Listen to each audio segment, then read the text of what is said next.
Welcome back to Echo Trade. Today we are here with Tyler Vanderbeek from Connect Financial, and we're going to dive in and get his words on their global ETF rotation portfolio that's brand new on Echo Trade. Excited to have him on board.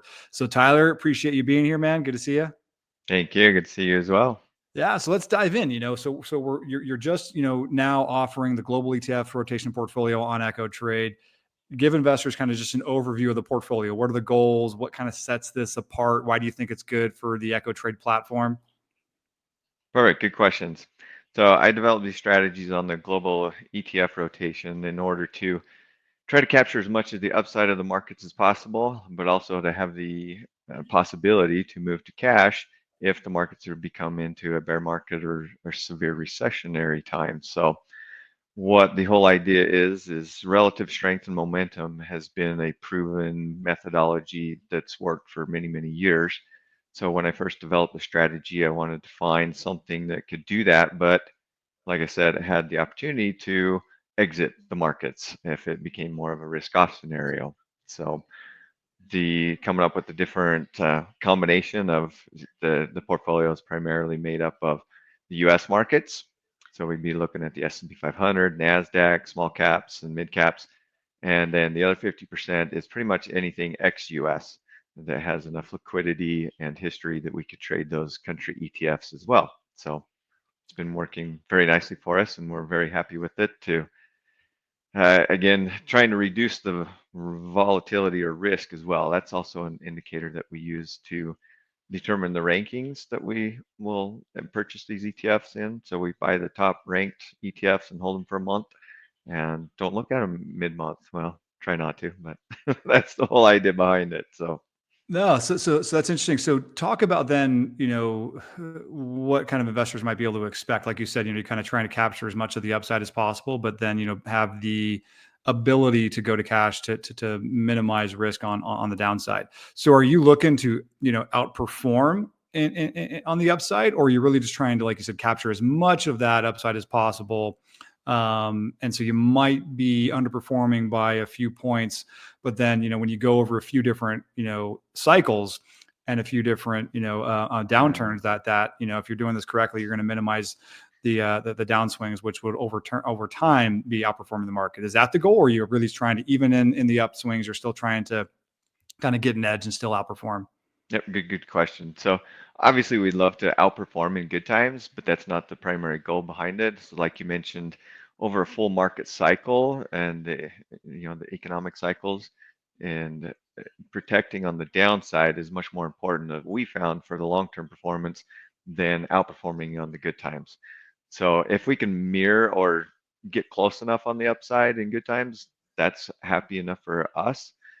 But primarily, if we can avoid the majority of the downs, which has happened in the past, fortunately, there's no guarantees obviously with it, but some of it determines the timing of the trades or the markets, but it's rules based, and that's what I really enjoy about it now is that it's not me trying to guess emotionally or listening to the media of what could happen. It's literally, okay, these are the top ranked, buy them, hold them, and wait for the next month. So Yeah. Well, let's talk about risk then. So obviously it sounds like this is really you're trying to mitigate that risk as much as possible on the long term for those big, market downswings and bear markets. So what are the things you're doing? Kind of how would you categorize the risk of this portfolio, whether conservative, aggressive, et cetera? And what are the types of things that you are doing to minimize and mitigate that risk? okay, good question again. So a lot of it, I like to concentrate on how I built the strategies is based on the drawdown. So Yeah. the worst case scenario in a given time period from peak to trough. That's how I kind of measure risk and volatility. So, uh, So sorry, yeah, my what do minute. you think like the max? Yeah, what would you say like the max drawdown might be that like expected or the goal for the max drawdown? I, I mean, there is no set parameter or a goal of keeping it under certain drawdown. The I guess the overall goal is to have a much less drawdown than a passive index model. So, for Hmm. instance, if we're looking at the U.S. markets, I'd use the benchmark of the S&P 500. If we have a drawdown that's a lot less than that, which historically has been, especially if we go back to 2008 and throw that year in there, where the S&P, dropped over 50% from the peak to trough, where the U.S. markets, don't quote me, I'd have to look at the stats, but I want to say worst case is in the 20s or so. Yeah. Same with the foreign country part of the portfolio as well. It's been less than the indexes just on a buy and hold philosophy, and that's kind of the main goal right there. Yeah. So talk about that. I mean, what is the process? You mentioned you have a rules-based process. You're not kind of allowing emotion to get involved or the talking heads. So what is that investment process look like?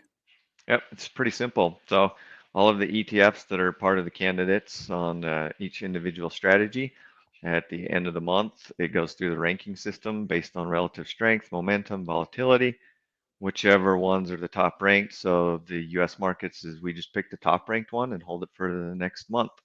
The foreign country part of it is the top two. So in a perfect world, we're going to be holding up to three ETFs, and literally we hold them for the month. It doesn't matter what happens mid-month. There's no exit strategies. All the testing I've done on a weekly look at, some or bi-monthly, all the different time periods, and it just worked out best when I did the back testing prior to 2014, that just the monthly evaluation was the best overall risk versus reward. Nice, nice. And so anything else that you want investors to know about the portfolio or about you and your background? What I love about it is it's very simple. There's not a lot of moving parts to it. So there's no big black box that's running. It's very methodical. Like I said, rules based. There, it's as simple as looking at an Excel spreadsheet almost. So sometimes it baffles me of what the calculations come up to be. But again, having rules and not letting emotions get involved, as it's proven itself over time now. So that's why I wanted to introduce it to everyone that wants to have a piece of that portfolio and to take advantage of that rules-based investing for their portfolio.